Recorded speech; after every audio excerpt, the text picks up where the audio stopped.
Alrighty. Welcome to another edition of the Current Era Podcast. I'm your host, Julian, and today I have my guy, Michael Peliece, on the pod to help me talk about My Hero Academia. I love doing these anime episodes. I don't get to do too many just because I don't trust a lot of people to come on the pod and talk with me about it. If anyone's listening and you're interested in doing anime episodes with me, let me know. And if I don't respond to you, then that's how you know that you're not worthy. I'm just kidding. But anyway, yeah, Michael, man, thanks for coming on the pod. We had a really great time talking about the show. The season 4 trailer 2, whatever it's called, just got released not too long ago. So I'm so excited for it to come back. This anime is a top tier anime already, in my opinion. And yeah, man, we had a really great conversation talking about the show. You'll get to hear some of our favorite moments, our favorite characters, things of that nature. So let's go ahead and get into it, guys. My Hero Academia with Michael Peliece. No, I lied. I'm sorry. I forgot. I'm so terrible at plugging my own podcast. So yeah, if you're new to the podcast and you're listening, please hit that subscribe button so the episodes will download automatically. The downloads are what really count for me, guys. I really appreciate it. So yeah, hit that download button so I can get my downloads in. So yeah. Okay, now we can go ahead and get to the episode. My Hero Academia, Michael Peliece. Let's do it.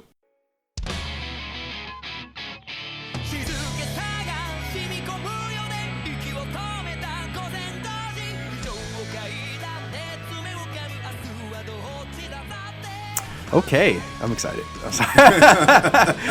All right, so I'm sitting here with my guy, Michael Peliece. Bro, I haven't seen you in years, first of all. So it's been since graduation. Yeah. It's 7-8 years now. Yeah, it's good to see you. Same. I'm glad that we're able to connect, especially in this way, talking about something that we both love, which is My Hero Academia. So this anime for me is one that, I mean, obviously I really enjoy. I think, in my opinion, it's a top tier anime already, even though it's only 60 something episodes. That's my personal opinion. That's my personal opinion. But I want to ask, man, like, how did you get introduced to this anime? And like, you know, in your own words, kind of describe what it's about for people that may not know. All right, so a lot of the times now with newer anime, I get introduced to my younger brothers because they search and they delve into the pits of everything to find things. Okay. And so this one popped up. They're like, hey, you got to give it a watch during season 1. Oh, you caught it that early on? Wow. Yeah, actually, yeah. I caught it that early on. I was in season 1. I was there about halfway through when I first caught on and started watching with them. Wow. So that's how I caught on. It's about, think a world of X-Men and mutants. Basically, for everyone out there that doesn't really, because most people can relate to that because they've seen something about that. Sure. Everybody, for the mostly everybody in this world has powers. What they 80%. call quirks. 80% of the population has quirks. Yeah. Yeah. So instead of it being like in the X-Men universe, where it's like the other way around, the majority of people have quirks, which which are basically powers. Which some can be, physical, like strength. Yeah, like strength, and some of them could just be the way they look. Some of them look like lizard men-ish, Yeah. And some of them have more projectiles, like shooting fireballs or something like that. Or even shooting guns. Like they're quirks that they can shoot guns out their fingers. Which is some whatever. Weird things. Yeah. Some people have really weird and lame powers. Some people have more overpowered abilities. It's just, human evolution in that show. Sure. Yeah. So, I mean, the show follows the main character who has no quirk. Right. So he's part of that small faction of people in the world that doesn't have a quirk, and he wants to be like the greatest superhero ever, All Might, my man, who I mean is Japanese, but he is the embodiment of America. Yeah. All right? He wears our flag. He is swole, has blonde hair, has the perfect smile, the square chin. Yep. He is everything that you want to be as an American. Look, he's got the deep voice. All of his combos are American combos. It's just All Might. He's my guy. But yeah, keep going. I'm sorry, I mean to interrupt you. Oh, you're great. He is the guy. So he wants to be just like him, but he has no quirks. They took him to the doctor, and the doctor's like, hey, look, you're not going to develop anything. Yeah. Here's the proof. When people have quirks, they're born without a pinky toe. Yeah. You have 5 toes in each finger. You're perfectly normal. Right. Crushes him. Yeah. Still wants to do it, so he decides he's going to, in school, still talk. He wants to do it, and he has this kid he grew up with named Bakugo, who is Go ahead, say the it. most arrogant prick I have ever heard. He's a straight bull. This kid is horrible. You know, so just real quick about Bakugo, I remember when I was getting into the show because, first of all, I got into the show during the sports festival in season 2. Yeah. So I was, you got in way before me, but I remember watching the first 12 or 13 episodes in season 1, and I was just like, why is he so angry? Like, I just didn't get it. Like, I didn't get why he was so mad all the time. Like, and I don't know if I don't remember them explaining that. And I've seen most of these episodes a few times, and I guess later on they explain that it's just kind of how he grew up because his mom's a hothead and his dad is a pushover or whatever. But yeah, that was like really weird for me. I'm like, why are you so mad, dude? That was pretty much it. They explained it was his mom was just a hothead, and he grew up seeing that, and she's dominant, and he took on to it. Yeah, definitely. It was really weird because, I mean, as a kid, this kid was an ass. Yeah. I mean. But he was great at everything, though. He was. Mm-hmm. He was one of those child prodigies. Yep, Sasuke. Sasuke, yeah. Freaking, I always liken him to Vegeta because of the arrogance level he has. Okay. It's horrible. Yeah. And I like Vegeta. Vegeta's my guy. Right. But Bakugo, on the other hand, is just like, man, I wish somebody would just put hands on him one time to shut him up. Like Deku. Mm-hmm. Well, just one time. Not Deku. I don't want Deku doing it because Deku pisses me off for a whole nother reason. Oh, wow. Okay. Yeah, like, this is weird. This is one of the animes I liked where I don't like either of the main 2 people. Really? Well, it's really main 3, but I don't like 2 of the main 3 people very much. Really? Yeah, okay. like, I guess I can stomach Bakugo. I don't like Deku's initial weakness, and it stuck with me, even though at the end of, well, okay, I'm sorry, we're only going through 2 seasons, but no, go ahead. All right, well, even towards the end of season 3, you start to see him break away and start to become his own person, where he's like calling out Bakugo, like, "Yo, let's do this." Like, well, Bakugo called him out, but he was like, "I'm not gonna back down." Yeah, he was like, "Whoop "I'm not that backing ass." down." So, He's like, "Yo, bro, I want this smoke right now. Like, I got something to prove too." Right. Yo, I've been in your shadow the whole time. Like, no, we about to do this because I got to step out and be my own man.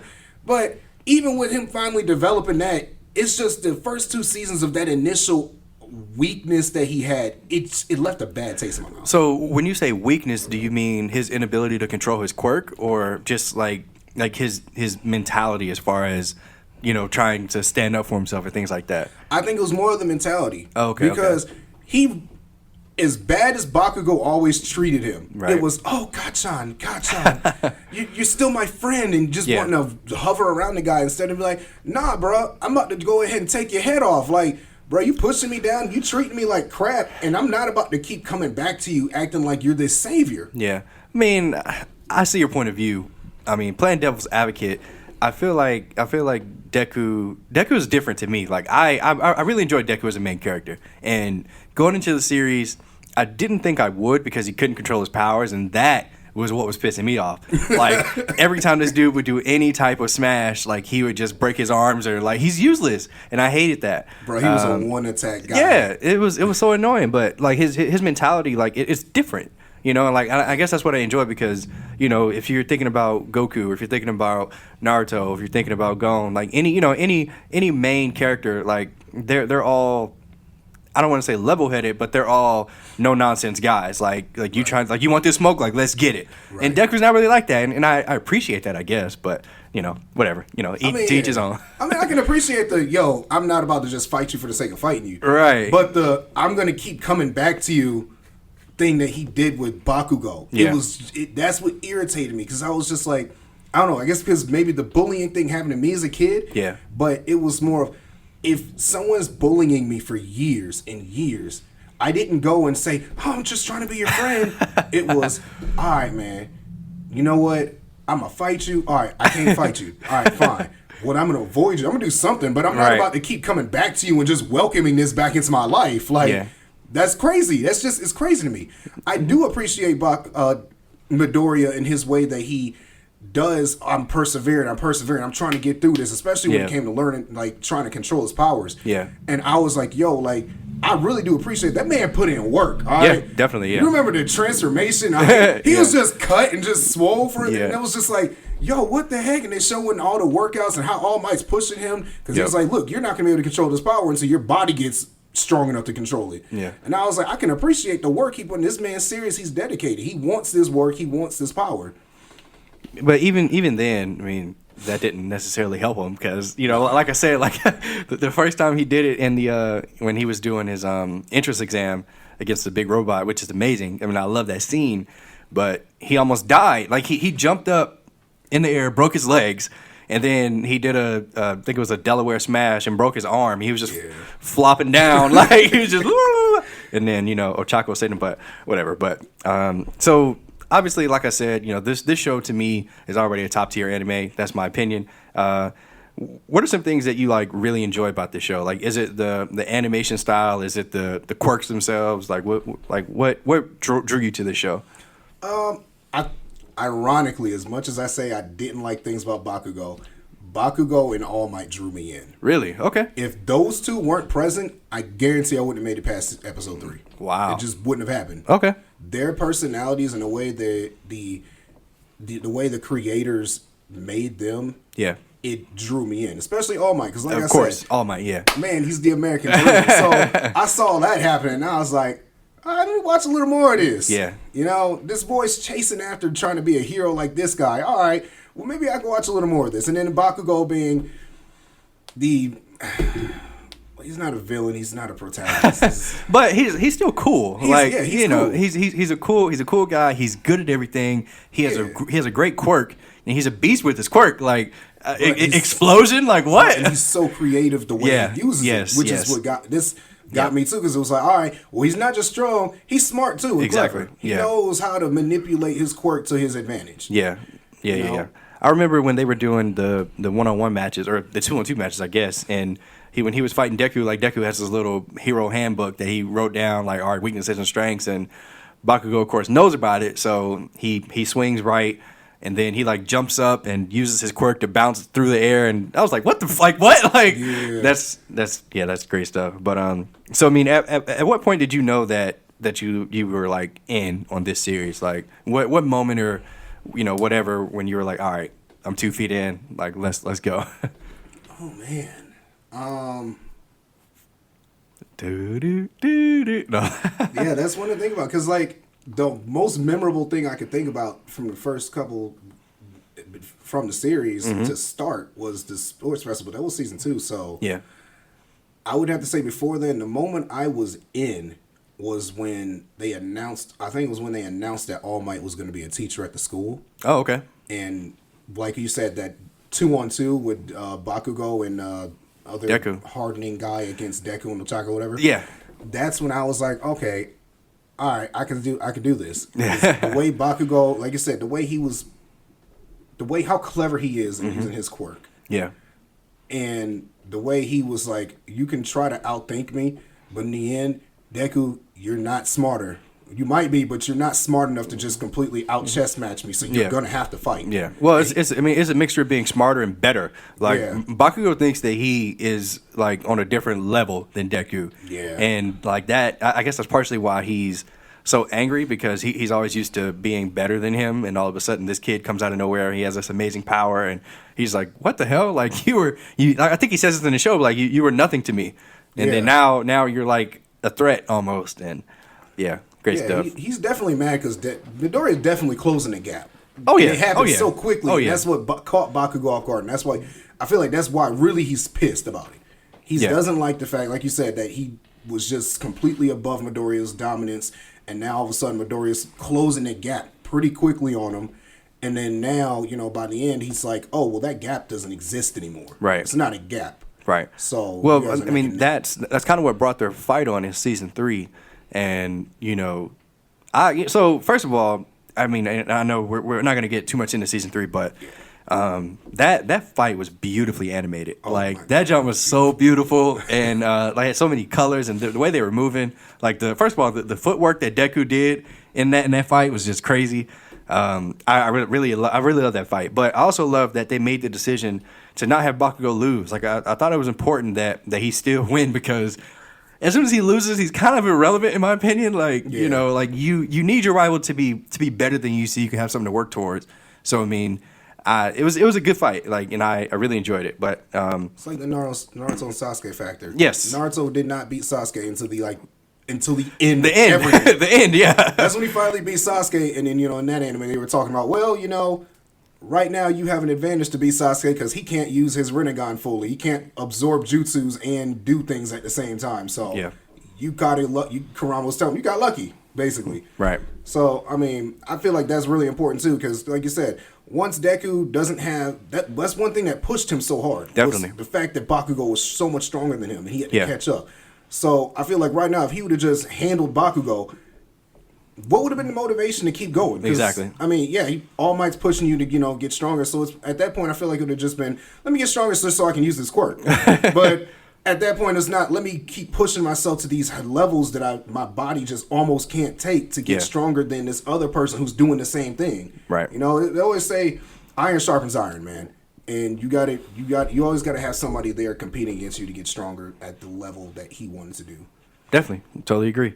And just to kind of go back a little bit, for me, there was like a few moments that I knew that I was like really liking the show. I think like one of the ones that sticks out to me is when they were doing the little ball throw. They were doing like a ball throw activity just to kind of gauge where they were at as far as strength and what's the teacher's name? Eraserhead. My guy. That dude is so funny. First of all, he is awesome. And he's awesome. Yeah, like when awesome. yeah. But anyway, so yeah, yeah. When they were doing a little ball throw, and of course the last person or whoever had the lowest ball throw score or whatever would get expelled, quote unquote. First of all, that's straight out of Naruto, but whatever.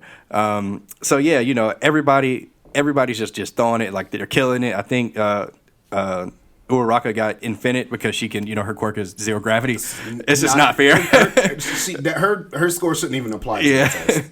But, the way that Deku did his ball throw was what like I was like, okay, like he's not an idiot, because obviously if he just threw his arm out, I probably would have turned the show off at that point. And I was on like episode 3 or 4. Yeah. Like I real life would have been like, okay, I can't with this guy. Like he's an idiot. But the fact that he used his finger, that he persevered, I was like, all right, I'm gonna give this show a chance. Like, and that's like very early on. So well, see, he didn't have a choice though, because remember, Eraserhead told him, he came up and told him in his ear, if you break your arm, you're out. Yeah, like that's straight up. I can't use a person who can't use their quirk without destroying their body. Right. Yeah, good stuff. But so let's go ahead and get into a little bit of season 1, man. So we've kind of already talked about how Deku is just different as a main. To me, like I said, he's a little more level-headed and more calculating than obviously like a Goku or a Naruto or whoever. But I actually really like Deku as the main character. I think he's a cool main character. I like his name. Like he uses the name Deku because that's what Bakugo used to call him as an insult. That's great. Like I like his costume, I like his power. I love Deku, but obviously you don't. So give me your opinion on Deku. Flipped it around like the N-word, bro. Like I said, man, it was just Deku. Now I can actually get along. Like he's cool, but it's just that initial whole exchange with Bakugo in the beginning. It just left a really sour. I can't unsee that. I can't forget that. So whenever I think about Deku, yeah, the person he's become now is great. But I always think about that in the back of my mind. Is this guy used to be just? I can't. I mean, but. So are you gonna feel like that forever? Like, is he never gonna get a chance to evolve in your mind? No, he's gonna be great. I know that. I will accept him later, and I just need him to get a little bit. It's not the power; it's the personality. Okay. I just need him, like you said, at the end of season 3, when he was like, you know what? Nah, I want that smoke right now too. Yeah. I need to see a few more moments of that for me to settle in and be comfortable with who he is on the inside. Okay, that's fair. That's 100% fair. And for him to lose the damn notebook, that irritates me. I think he did lose it. Didn't Bakugo throw it in the? Well, I guess he got it out of there. But I like it. I mean, why not keep everybody's weaknesses and their strengths and that's fine. learn from it. Yeah. But like on the battlefield, you shouldn't be pulling it out your pocket. Okay. Crap, yeah. man. All right. So he does this and this and this. Yeah. I just don't. Nah, man. Because if I'm on the battlefield and I see you doing that, I'm gonna take that moment to take your head off. Right. You're absorbed in that book instead of fighting me. That's disrespectful. So let's talk about All Might. We kind of talked a little bit about him earlier, but obviously he's amazing. He's my favorite character in the show. It sucks, and I want to get your take on this, but to me, it sucks that he had his climactic battle so soon in the series. I felt like the show maybe could have saved that and could have used All Might a little bit more, but I mean, obviously it gives Deku room to grow. But give me your opinion on All Might. Like, do you feel like the creators and the showrunners should have pushed his descent further back, or are you okay with him being gone in the first 50 episodes? And do you think he will get his quirk back? Well, I don't think he'll get that quirk back. Damn, I wanted him to. Well, wait, why can't he just ingest Deku's hair? Why can't he just do that? Because then it would take the power away from Deku. No, that's the way it's passed down. He told Deku, you have to ingest my hair to begin the process of passing the power along. So it's going to pass that out of All Might into Deku. So if he did decide to do that, it would reverse the process and Deku would be quirkless again. I mean, he'd be swole. So, hey, there's that. Hey, you got me swole, so I got to give you props for that. But I don't know. I think the creators did drop the ball on it happening so early because the way I looked at it, especially with the fight with All For One, All For One was built up originally to be like the main guy, the main villain, like this baddie that All Might was supposed to have killed, somehow survived, and mortally wounded All Might to the point where, he can't use his powers for more than, a certain amount of time anymore. Right. So All Might had to choose a successor now because, hey, the battle we didn't see was apparently so epic that it cost All Might everything. Yeah, and I need to see that, by the way. They need to do a prequel or a movie or something. They need to do a little movie on that because that's for y'all to just talk about it and not show us the fight. That's cruel. Did you, just a side note, did you see the movie? I think it was called Two Heroes. I haven't. Okay. Surprisingly or not, I have not. I went to the theater to see it, and it was amazing. I highly recommend, of course, since you're, a fan of the show, but highly recommend touring it, whatever. But it was a really good movie. It had a lot of All Might when he was younger in America and stuff, so you got to see All Might in his prime. So that's a wrap. Man. Yeah, that's a wrap. I gotta go watch that when I get home. Man. But obviously Deku and Bakugo, they're in UA, which is the most popular school in Japan for heroes, and they enrolled in the hero course. And there's 20 other people in this hero course, so I kind of want to go through them individually just to get your feel about them. My opinion, some of them are completely irrelevant, some of them are very interesting, and I don't think they've gotten enough screen time. But with 20 people, it's kind of hard to give everybody a story. So let's start with Yuga Ayuma, the electric kid. Trash. You think he's that was quick. Okay. Oh no, that's not the electric kid. That's the naval laser. Trash. Oh, you're right. Yeah, it sure trash. is. Yeah. Okay. I agree. Trash. He's funny, I guess, but trash. Waste of screen time. Trash. Yes. Yeah. What about Mina Ashido, the alien girl? She's kind of trash too, in my opinion. I think of her like I thought of Shino. Like there's potential. Don't do that. There's potential. Don't do Shino like that. Her trash. There's potential, but the writers have not done anything, and therefore they've made her trash. Put some respect on Shino's name, bro. Shino. Hold on. Shino's a beast. Okay, but Shino has the power to put bugs in your intestines and kill you. Like, come on, bro. Shino or her, that's not fair. Bro, I know, but like I said, the way I look at her is like how they did him. Okay. This man had to remember Shino could have been fantastic. He could have been amazing. Yeah. And they just okay. I agree. Okay. They dropped the ball. Okay. What about Asui? Oh, everyone loves her. Yeah, Frog Girl. She's really cool. I think she deserves more screen time, to be honest. Like I really wish that, because her powers are so useful. I mean, I won't say they're good or bad, but they're so useful. Like they're good in any situation, kind of. Even like without water. But what's your opinion on her? No, I think you're great. Her powers are very useful. I mean, she's obviously, what they were talking about, with careers for heroes and everything. Everyone's not going to be like a hero, a combat person. Right. She's more of a rescue type. Yeah. And I enjoy that. I enjoy that they put people in there. It's not like everyone's hulking out and trying to just smash things or burn things. Like, hey, no, there's other things you can do with your quirk, and I like her. It's like her frog abilities are just, I mean, they're awesome. They're awesome. Yeah. There's no way to say it, bro. Yeah. I feel like, I'm not gonna lie, man. All right, so just a little side note. Mm-hmm. The creators of this show totally ripped off things from X-Men, Naruto. Oh, of course. Of course. They ripped off a lot of stuff because she's Toad, all right? Yeah. She is straight a female version of Toad. Yeah. And you saw with Toad in the comics and in the first movie, powers were amazing. Yeah. You could do so much with them, and that's what I like about it. I mean, climbing on walls, the tongue thing, all that mess. But even I think in season 3 they gave her the ability to turn invisible as well, or to be like a chameleon kind of, which is awesome. Like, holy crap! Like, put this girl in more storylines, please. Yeah, because I mean, powers are evolving, and her personality too. Yeah, it gives a relief from all the tension of the Bakugo, Todoroki, Midoriya thing. Right. Yeah. Well, what about Tenya, Ida? He was one of my favorite characters early on, but he killed me with his whole "I must have revenge because you hurt my brother" storyline. Like, and I want to put this in perspective because I have a big brother. I love my big brother, and if anything happens to my brother, it's on sight, right? Like, I get that, I get it.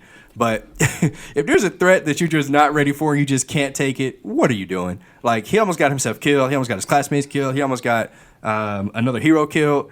I mean, it just really annoyed me. And he's, like, all about the rules. And come on, bro. But his quirk is really cool, his little reciprocal burst engines. Yeah. But give me thoughts on Ida. Like, all right, so I understand where he's coming from, too. Because I got 3 younger brothers. Yeah. And if anything were to happen to them, I'm burning. Atlanta's gonna burn. Like, I'm just being honest. Yeah. Atlanta's gonna burn. I'm not gonna say exactly what I'm gonna do, but if anything happens to them, it's gonna be hell to pay. Like, so I understand what he's doing there, because I mean, that's a brother, man. Sure. Someone you grew up with, you love him, you, especially when you're close in age, man. And for him, this is his older brother, so he looks up to him because he's what he wants to be. Right. So I understand him wanting to go off the walls, but at the same time, like, yeah, like you said, this is somebody who was all a stickler for the rules as hard as you can get. Yeah. And he's not somebody who has an ability that he doesn't have a smash him ability. You know? Sure. Don't be wrong. Engines in your legs, in your calves, that's awesome. I mean, and so just to play devil's advocate again, in the Hero Killer Stain fight, he did a big that last kick, which was awesome. I loved it. When Midoriya did, and then Ida did his little kick, but I understand what you're saying. I'm just trying to be annoying. Yeah, no, I understand. No, play the devil's advocate, because sometimes I do got to explain myself, because I'm not going to lie, I go off of emotion a lot of time with these things. Yes, all my friends know when we're watching anime and we got to talk about it at the end, a lot of the stuff comes from emotion, especially with Dragon Ball, which is why one of my friends don't even talk with me about it, because he knows it's Team Vegeta, F Kakarot. Oh, wow. Okay, yeah. Kakarot ain't never won on site with Vegeta one-on-one, but that's another thing. Yeah, that's another pot. Okay. That's another thing. But yeah, well, it's I think it was just his emotions got the best of him, because it was not a good matchup for going against somebody like Stain. Stain was a professional person at hunting professional heroes.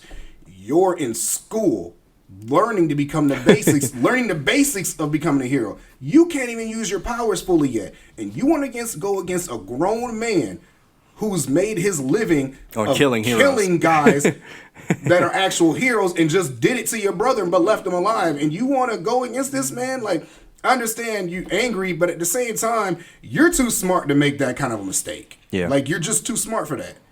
Definitely. Okay, so what about Ochako, Uraraka?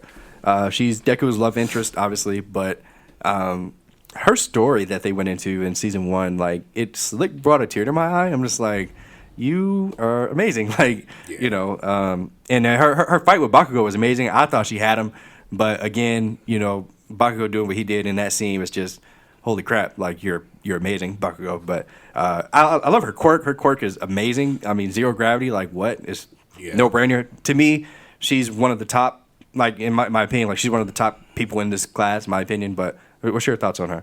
No, I mean, I agree.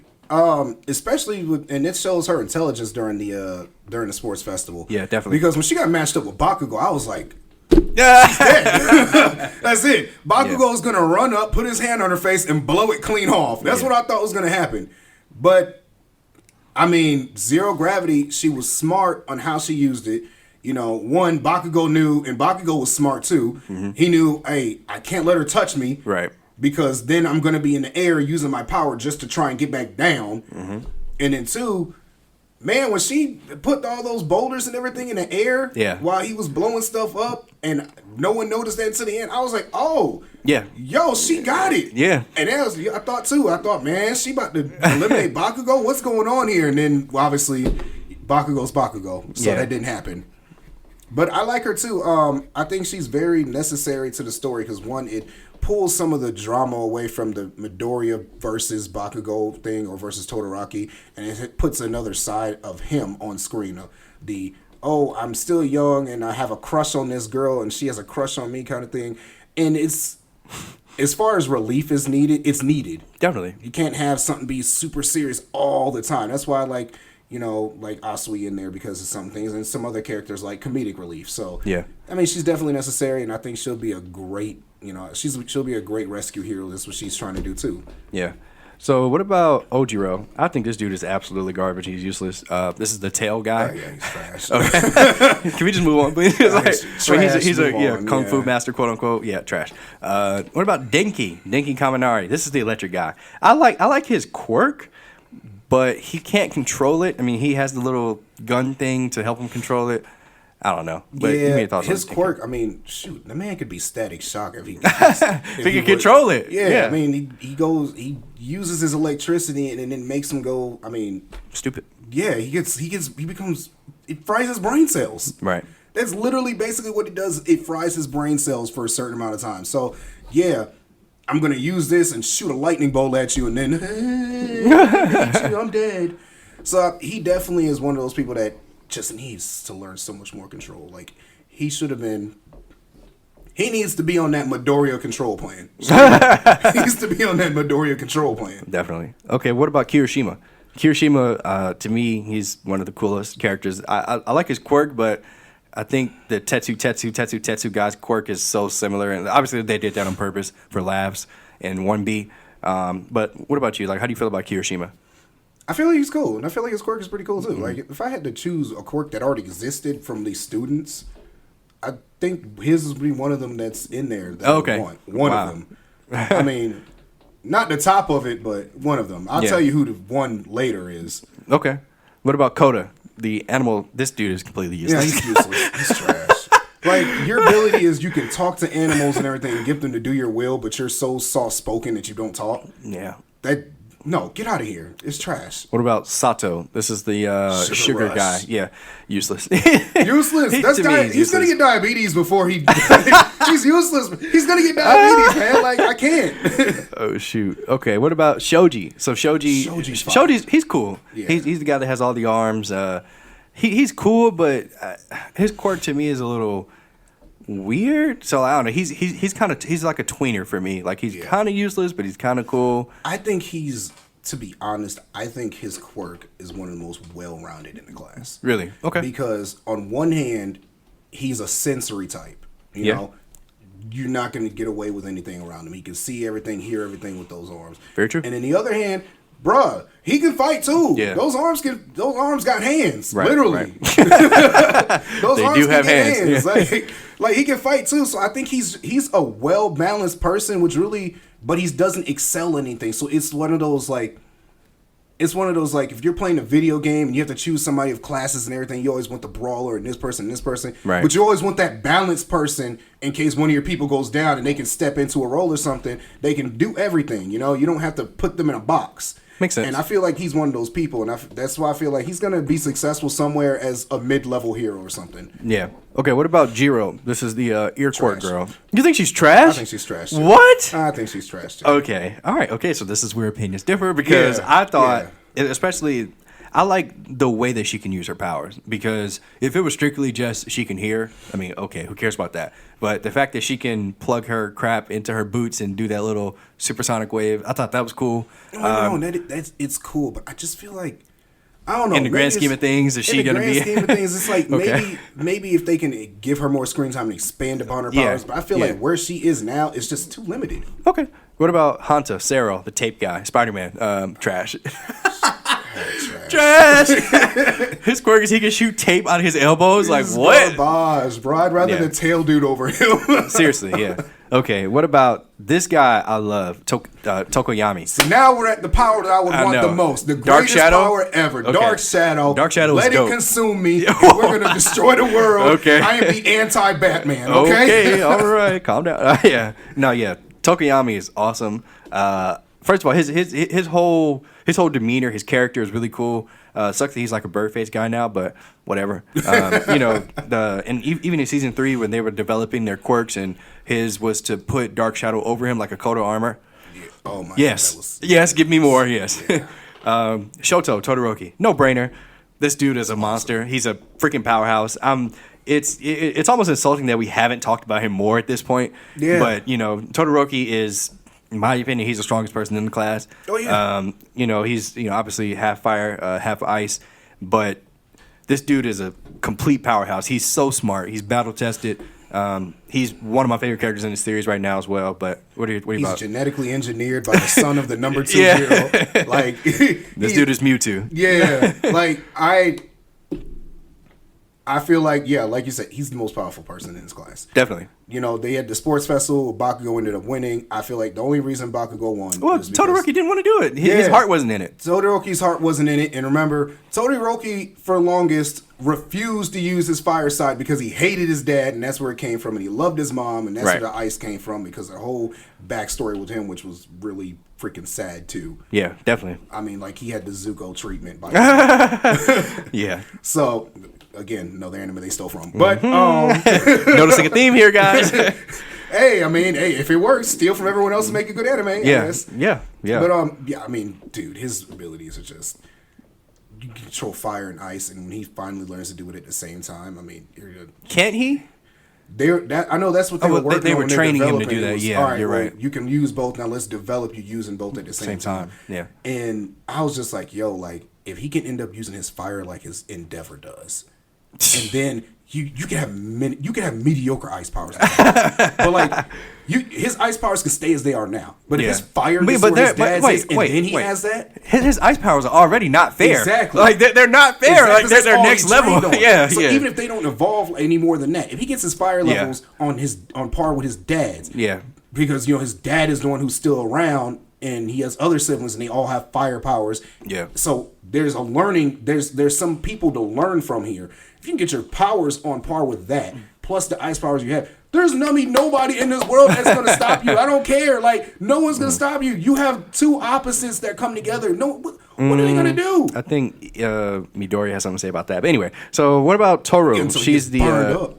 she's the invisible girl. She's trash. Trash. Yeah, she's completely useless. I don't understand why you put somebody like that in the academy. I think she's completely for comic relief. But what comic relief has she done? Well, she's funny. Every time they're like, "Hey, like, did you see me on TV?" Like, I laugh. I mean, it's stupid humor. I laugh. So for the people like me that love the yuck humor, you got me. I discussed that one with my brothers when we first watched this and saw her, and we were like, "Why is she in an academy for heroes? She should be in an academy for spies." Yeah, maybe. So we got 4 more. Bakugo. We've already talked about him extensively, so let's just pass by him. Obviously, he's powerhouse, blah, blah, blah. Deku, same thing. Yeah. Let's pass by.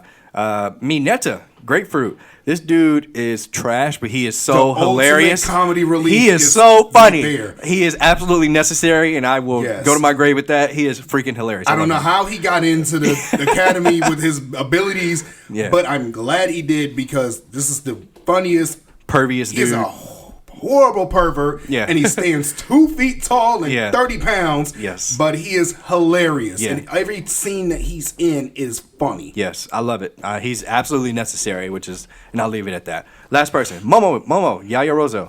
Her quirk is very interesting. I don't know. I'm still undecided about her. I like her, but I don't know. She's still she's still a little girl trying to play a big girl's game, in my opinion. Yeah. And she still thinks like a little girl. Like, obviously she had the little exam with Eraserhead and Todoroki where she tried to overcome that, but I don't know. She's fine. Like, her quirk is amazing, but I don't know if she'll be necessary in the grand scheme of things. But what about you? So there's a couple things about her. She's an interesting character to me. Her quirk. So for one, her quirk uses the lipids in your body, everybody. So that's the fat cells to create anything, basically. Anything, yeah. Anything that she's seen, basically. Yeah. So or that she knows the question- components of. So my question is, if it uses the fat cells, should it not have a Choji effect? to where like she grows big and then small. She has to lose weight making something. I don't understand because she's small as it is too. Anyway, except for her titties. So if that's the case, should those triple Fs or triple Bs not have to revert to like Bs when she makes something? Because like she doesn't have fat anywhere else. Yeah, and I feel like if that's the case, or even if it doesn't physically do it at that moment, I feel like then she should have to eat a lot of calories to replace whatever she just used to make with. Like, I feel like that's one of those things that they kind of, didn't really explain that or drop the ball. Like, I get that. I totally no, I totally understand where you're coming from, but she's not important enough to she's not like, come on, like I love her kind of, but I don't want to see that from her. Like, who really cares about and another thing is like, I mean, personality wise, like you said, she's trying to be grown. Yeah.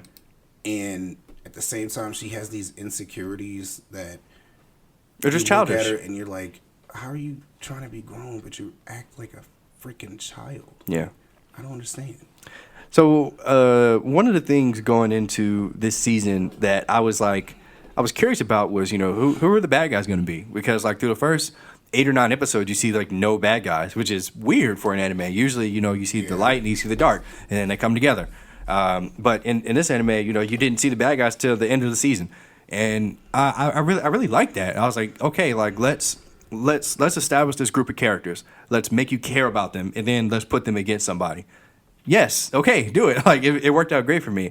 And then the villains came towards the end in the what's it called, I forget where they were at, the USJ. And first of all, Eraserhead flying down them stairs and putting in that work was lit. Man. Boy, I was like, what the heck? That joint was lit. Eraserhead was like, yo, all y'all get up out of here. I'm going to cover the escape. But Eraser, you don't really, I'm going to cover the escape. Yeah. His powers for everybody is basically he looks at you guys with a gaze and he can cancel out your quirks. Right. Can't use them anymore until he blinks. So the guy carries around eye drops all the time to try to keep his eyes moisturized, and he can keep his goggles. Eyes open. Yeah, and goggles to obviously stop debris getting him. He can keep his eyes open for a long time. Like people don't realize like you blink a lot, right? Like a lot every minute. It's just because your eyes have to they moisturize themselves doing that. Correct. This guy can keep himself from blinking for minutes, and then he got hands. Yeah, he was murking them, bro. He got hands. Yeah, like I was like, what the hell? Like this, like finally, like this is lit. Yo, that was one of the guys I looked at. I was like, yo, what's this? And then the way he can use that bandage around him, and I was like, yo, I don't know what's going on, but this guy, this teacher right here should be ranked a lot higher than wherever they have him because he's not in the top 10 of heroes, and I feel like he should be because there's some trash heroes in there. Yeah. Yeah, it was really cool, man. And then of course, the big showdown was All Might versus Nomu. So this is like this fight between All Might and Nomu is what I try to get people to watch when they're when they're on the fence about this anime. I'm like, all right, look, if you can make it through the first season is 12 or 13 episodes. This fight happens in episode 10. If you see this and you don't like it, okay, like you win. The anime is trash, whatever. But first of all, when All Might arrived and it's like a slow motion of him ripping off his tie, and then he's just like, "Oh, I am here." I'm like, "Let's get it, please, let's go." But yeah, so just I want your thoughts on the fight, man. How'd you like it? Oh, I loved it, man. Like you said, when All Might came in and just did that, I was like, "Oh, Nomu's about to get this work. He's about to get these hands put on him." Yeah. And then All Might came through, and I mean, he came through. Yeah. I think there was a part of the fight where he was starting to, because obviously his abilities are not what they used to be. Right. Where Nomu was starting to put some hands on him a little bit, and then, but All Might came back, and I mean, he put that work on him. Mm-hmm. I remember them body shots when he just unloaded, and I was looking there, and I was like, I know they're not really supposed to kill, but All Might supposedly is supposed to already killed All for One, and I thought we was about to watch him kill somebody on screen. He was putting that work in on Nomu. Yeah, and then it ended with the Plus Ultra Team Rocket's blasting off again. Yeah. Ding! Like it was just amazing. Had to go find the Nomu. They were like, well, all right. Police were happy that he won, but he was like, we found him this far away from the building. Right. Could have made our job easier by smashing him into the ground.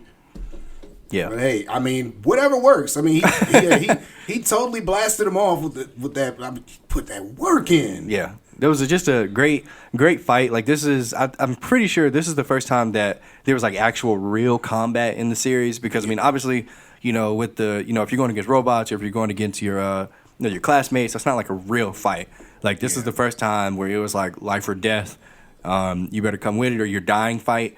And it was great, man. It was great. Like, obviously what I said about the ball throw was like what hooked me, but this is when I was like, all right, like I'm all in. Like, let's do this. I need more. Yeah. But yeah. Definitely, because if they had never included this fight in the first season, I can't promise I would have made watch the second one. I probably would have finished the first season because I would have been wanting to see art. There got to be a fight somewhere, but then when I saw there wasn't, I wouldn't have finished it. Because I mean, like you said, they waited so long to introduce villains that if the villains hadn't been introduced at all in season 1, there's no way I would have watched season 2, because I'm not watching a superhero show where they don't get to kick somebody's ass. Yeah, that's the point. That's straight up how it is. Yeah. So going into season 2, obviously Deku's starting to get kind of a grasp on his power, or at least he's being more conscious of it. Like he basically knows that he can't keep having Recovery Girl heal him, because eventually he's just not going to be able to come back from it.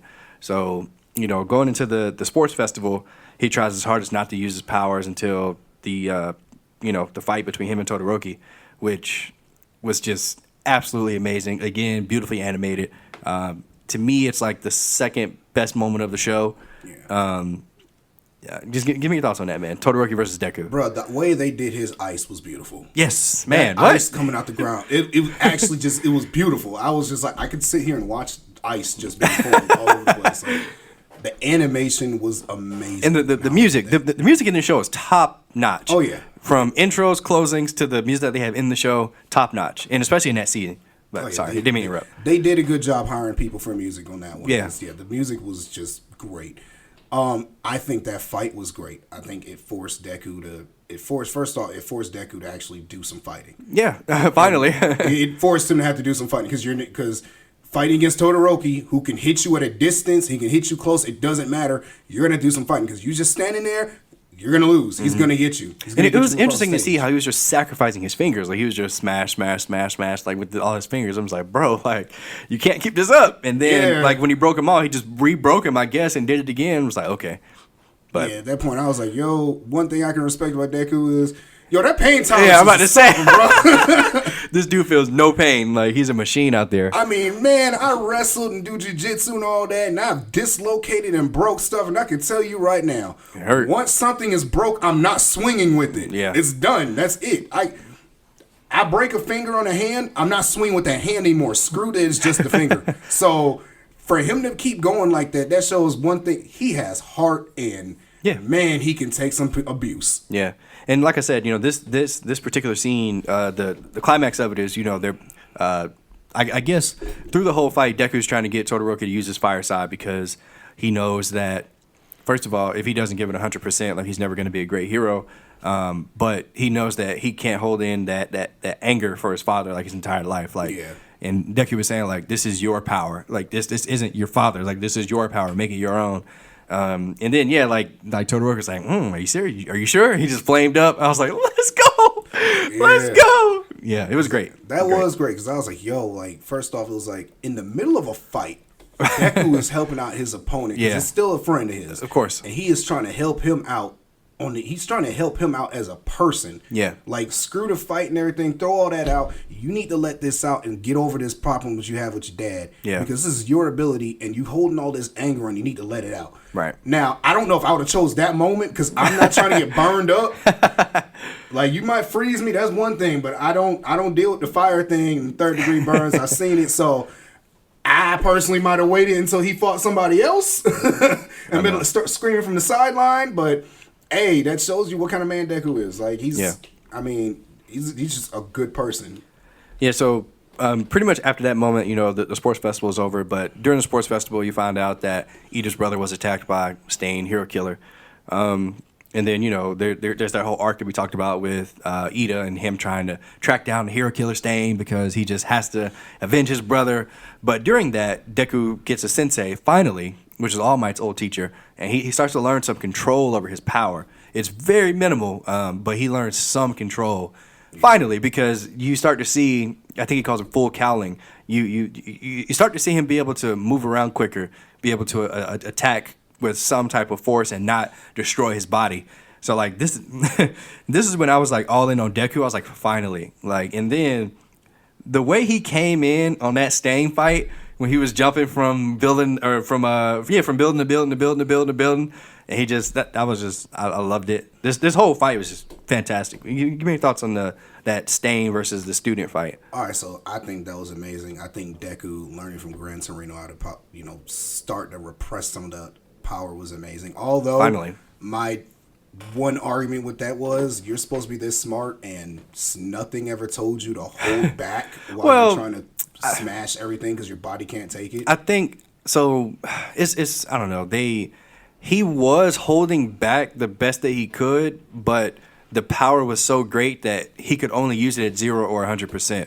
Yeah. And I guess working with Gran Torino, I don't know. You're right. Never mind. Yeah, I don't know what point I was trying to make. Gran Torino told him was basically, hey, envision using this in just this single point, in the smallest part of it. Imagine just a grain of sand on the beach, and you're only using that grain. That's basically what he told him to envision. Mm-hmm. And then Deku's like, oh, I can do 5%. And I'm like, yo, you couldn't have thought of that on your own, though. Like, really?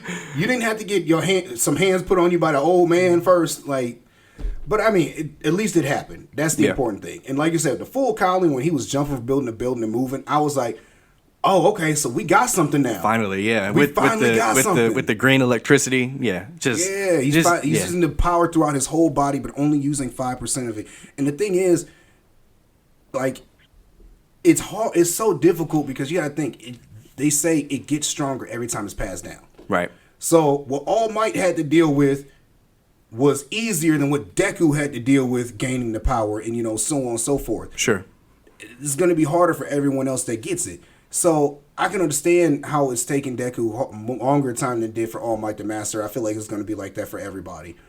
But man, just 5%, that took too long. Yeah, well, I mean, it's only in season 2. I mean, how many limbs do you got to break? All of them, apparently. Like, really? Like, the first time you used the power, you broke 3 limbs. Yeah. Like, after that, I'd have been like, all right, hold up, time out. We need to have a discussion about this. How do I only use a very small fraction of what you just gave me?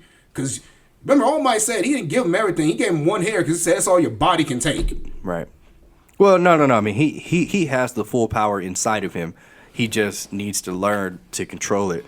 But, yeah, I mean, going back to this fight, like, it was an amazing fight. Like, Stain... This was like one of the, well, I guess it wasn't the first real world fight, but it kind of was because the USJ was still in school, even though it was real villains. But it to me, this arc made the show real. Like, it was like, all right, like we're kind of getting out of this school stuff and we're dealing with real life stuff here. Like, this dude was relentless. Like, he was out there murking people for real. But yeah, really enjoyed the fight. Thought it was top notch. It was a really great moment, really great fight. But then after this, they started getting political about laws and how you got to have a license. And I was just like, bro, like, what? I hated that part. Their laws, I can understand. Yeah, no, they make absolute sense. They're just stupid. But, like, you telling me that I'm born with, let's say, the ability to make my biceps bigger. And you can't do it unless you got a license. That is my God-given ability to defend myself. No, it ain't. You're telling me that this guy with a knife is coming at me trying to kill me and I can't defend myself? Not with your powers, you can't. Like, nope. Look, that's enough right there. That law and that system is enough that would have drove me to be a villain. I'm not going to lie. Wow. You telling me that the God-given ability I have, I can't use without a license? Yeah. That's like you telling me I can't go running without a license to do so. Like, what? Hey, this man. Isn't a privilege that we have. This is a right. This is what you're born. This is your body. So, yeah. Before we get too political on that, like I said, I don't like the law. I understand why they felt they had to make the law. I just feel like the law is flawed and it needs to be looked at again. Maybe it will. I mean, at this point, there's only 60-some episodes, and they were finishing up the little provisional license crap. So, have you read the manga? Now my brothers have. They've told me things. Okay. Well, calm down, because yeah. Told me things. So yeah, man. I kind of want to just wind down a little bit. So going into season 3, I was like, obviously, I mean, I'm like I said, I was all aboard on the show, but at this point, I hadn't read ahead on the manga. I mean, so after season 3, I did a little bit just because I had to see what was going on with All Might. But what was like one of your favorite things from season 3 that you got to see? He's thinking. I am thinking. Let's see. Okay, well, I'll let you think. So for me, obviously, to me, this is, I mean, season 3, but this is the best moment of the show, was Deku versus Muscular. I thought, just first of all, and I'm talking about the sub, the sub version. Yeah. The Japanese actors did amazing in that, just with the emotion that they were portraying.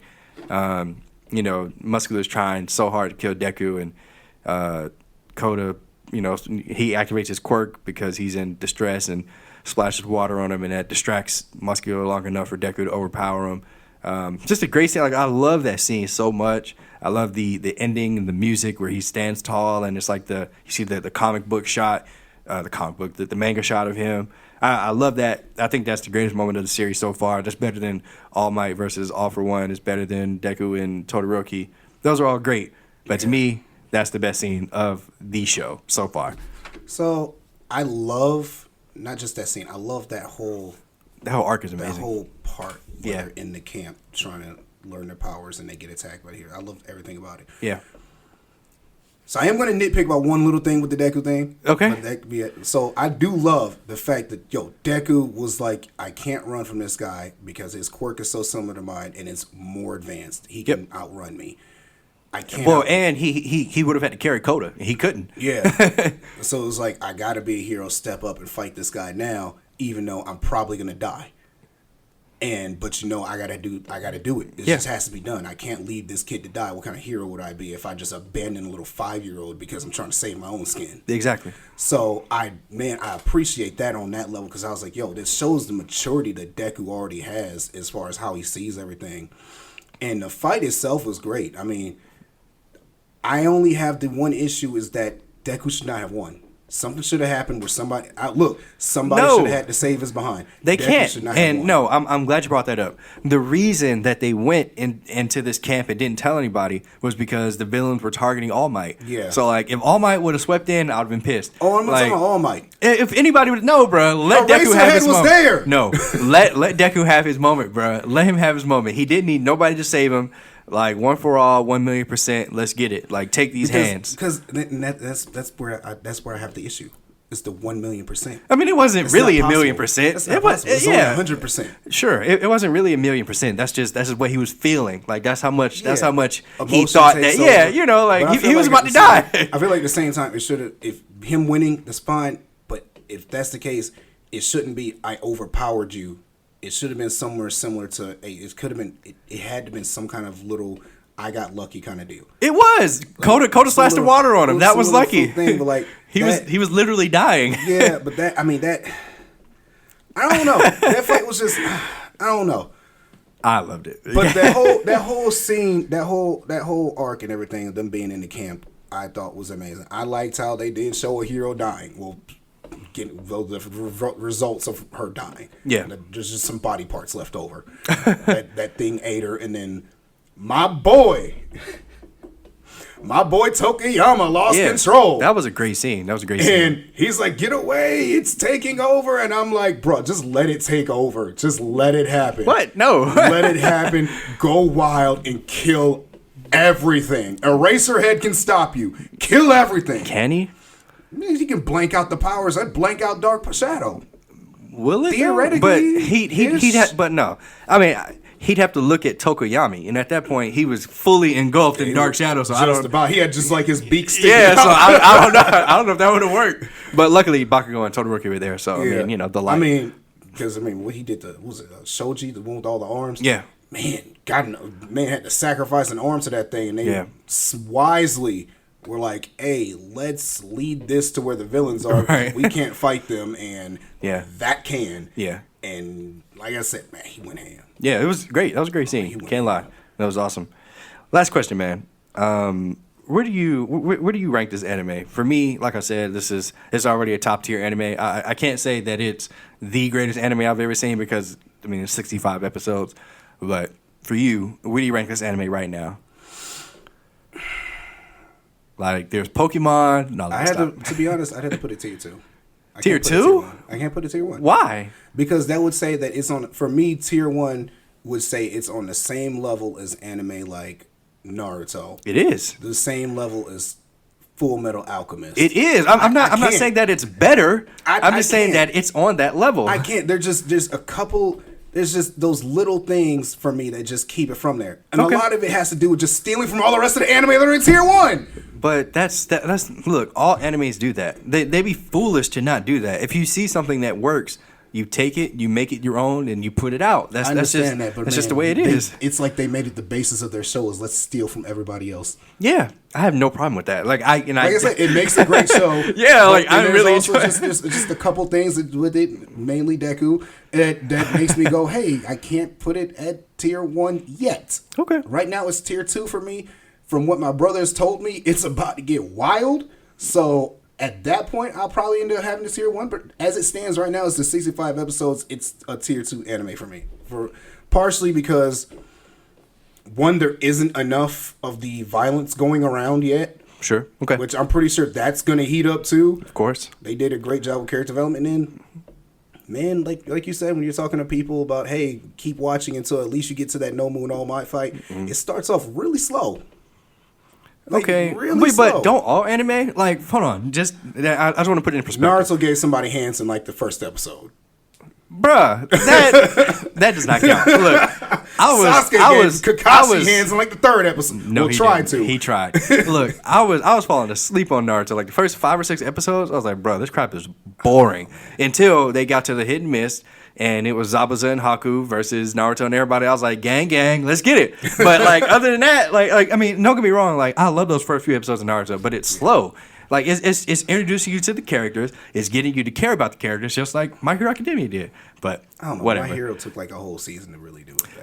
That's what I said, man. It started off kind of slow, so like it's just, right now it's just tier 2 for me. Okay, that's it. That's your opinion. That's fine. That's your wrong opinion. No, I mean. There's a couple things that, all right, so backtracking on one thing we didn't hit on. Bakugo. A lot of people wanted him to be a villain. That's the obvious way to go, though. Yeah, so it's too obvious, but at the same time, I like the fact that has the personality that he does, where he's always, I'll kill you, and he's just always wanting to blow stuff up and everything, but at the same time, he's still taking the moral high ground. Yeah. Because it shows a different perspective of, hey, you don't have to be squeaky clean to be a hero. You just got to do the right thing. It's all about the decisions you make. Right, exactly. You know, I mean, but the Deadpool movie, when Colossus told him it just takes that one moment, that's what I think about with Bakugo. It's like, hey, you can be a dick, but as long as you're doing the right thing, you're a good guy. Like, you can be a hero and still be a dick. I mean, but all throughout the show, Bakugo has had multiple times where his hero mentality has been tested. I mean, obviously when he got kidnapped by all the villains and they were like, be a villain with us, and he was like, bro, y'all crazy. Like, bro, this is the craziest moment. He's kidnapped by villains, tied to a chair, surrounded by all these like A and S rank villains and everything, a couple B's and C's. Like he's got some heavy hitters in there, and they're telling him, join us or else. And this man is like, why don't you untie me and catch these hands, and then we'll find out. Like, yo, what? Like, you out your mind? I would have been like, you know what? All right, man, like, we'll see. Let me get a trial run or something. Like, I'm not going to be like, hey, bro, I know I'm tied up and everything, but I'll still give you this work. Like, you're out of your mind. Bakugo, he's crazy, but he always does the right thing. So, yeah, I mean, to me, it would just be too predictable. Like him being a villain. Like I remember in Dragon Ball Z when Babidi took over Vegeta's mind and Vegeta was trying to act like this is what I wanted to be all along. No, it's not, Vegeta. Stop. You're not a bad guy anymore, buddy. Okay. Piccolo, same thing. You're not a bad guy anymore. No, Piccolo okay. Definitely ain't a bad guy. Gohan made sure of that. Or did Piccolo? Never mind. Well, that's another pod. All right. All right, man. Look, appreciate you coming on the pod, man. Really a lot of fun talking about My Hero. Can't wait for season 4 to come out, which doesn't come out till October, so that makes me sad. But I will continue to watch the replays of every other show. And yeah, man, appreciate you coming on. All right, guys. Thank you so much for listening to today's episode of the Current Era Podcast. Shout out to Mike, man. Appreciate you coming on the pod. You're always welcome back, man. I really appreciate all your insight. You had some really good takes. Anybody that wants to be on an anime pod, just let me know. Hit me up on Instagram at Jules. That's JOUL3S. Or you can hit me up at the Current Era Pod. Wait, I think it's the Current Era Podcast. Dang. Yeah, I can't remember. It's one of those. But yeah, just hit me up on there. We can do an anime pod. These are always so fun. I love anime. I love My Hero Academia, as you heard. And yeah, guys, thank you so much for listening. And I will see you next time.